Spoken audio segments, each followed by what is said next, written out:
Hello viewers! Has your car developed a nasty drinking habit and you have to top it off with oil every so often?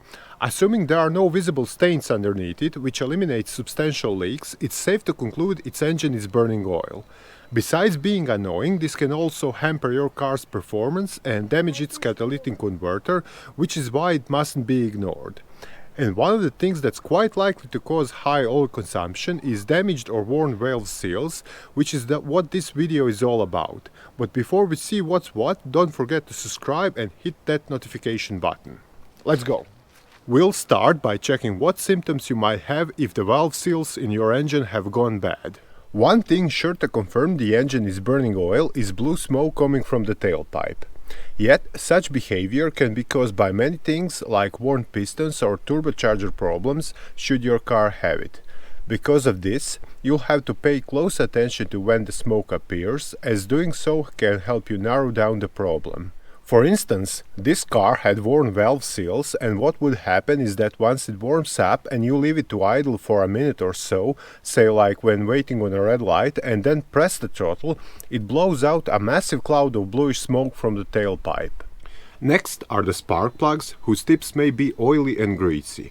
This is a definitive sign that oil found its way into the cylinders, where it forms this clay-like substance on the plug's surface. As with the previous symptom, this can be caused by various engine issues, which is why a detailed diagnosis, which we'll explain later on, must be performed.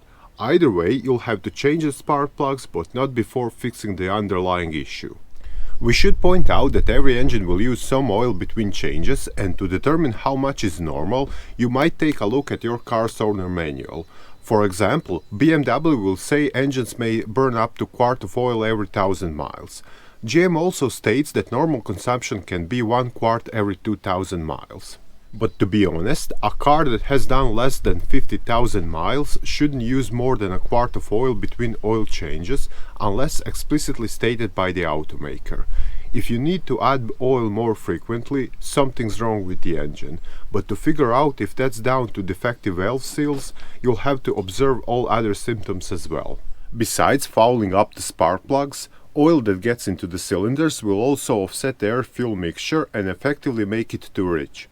One of the first things this might cause is rough idle and may even lead to your car stalling when coming to a stop. Similarly, if severe enough, the oil can show off the air-fuel mixture so much that it impacts the engine's performance. From the driver's point of view, you'll notice the car doesn't pull as sharply and vividly as before, and it'll seem as if it struggles under high loads. Predictably, all this could likely cause a noticeable drop in gas mileage.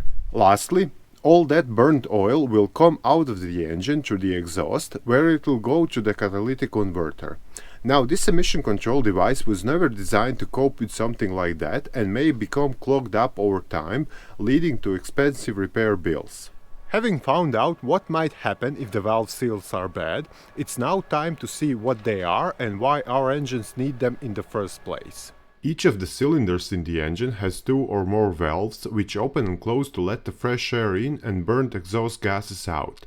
And like the rest of the engine, the mechanism that does this, camshafts or pushrods, must be lubricated, which is done by the engine oil. Because the valves are located at the top of the cylinders, they have seals on their stems to prevent the oil from leaking into the combustion chamber. From a technical standpoint, these seals are, in simple words, rubber rings with a small spring around them that holds them firmly against the valve's stem. So, not a complex part in any way, meaning there isn't much to go wrong with it. In most cases, the seals will either wear out or fall apart.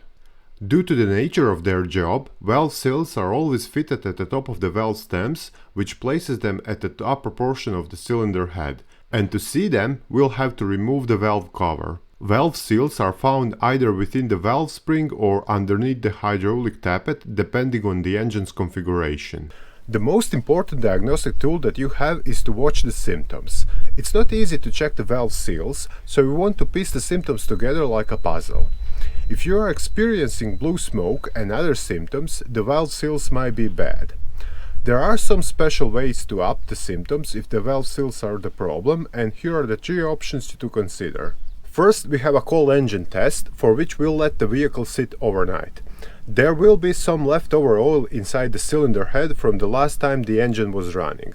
This oil will make its way past the valve seals if they are bad, and as a result, you would see a lot of blue smoke when you first start the car. Then we can do an off-throttle or coasting test, where the symptoms are going to appear more frequently when you are descending a downgrade or coasting. The high intake manifold vacuum, combined with the engine's downward slant, will allow more oil to collect on the front of the valve cover. Therefore, if the oil gets past the valve seals, you will see more blue smoke. Lastly, you'll want to rule out other possible issues, such as excessive pressure build-up inside the engine's crankcase. To check this, pull out the dipstick and look for puffs of smoke blowing out of the tube. If there is a lot of it, you might have worn piston rings or a clogged PCV breather. In addition, while you're at it, remove the hose that connects the PCV valve to the cylinder head and check if there is a lot of oily fumes coming out of there when the engine is on. You can find out more about the PCV system in a separate video on our channel. If you determine the valve seals are bad, there's only one thing to do: replace them. Which brings us to the all-important question of money. The good news is that the seals themselves are not very expensive, and their prices may range between $50 for smaller 4-cylinder engines to $200 for some V8s. Obviously, more cylinders equals more valves and more seals. Now for the bad news. Replacing them is not by any means an easy job, especially if your engine has its camshafts in the cylinder head, as they will have to be removed for this job. This involves dismantling the timing chain and, if the car has it, fiddling with variable valve timing.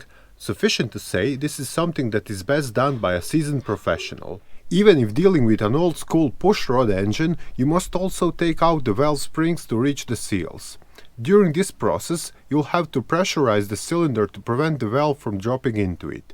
Either way, this is a delicate job that requires a lot of skill and effort, and you can expect to pay anywhere from $300 to well above $1,000 for it.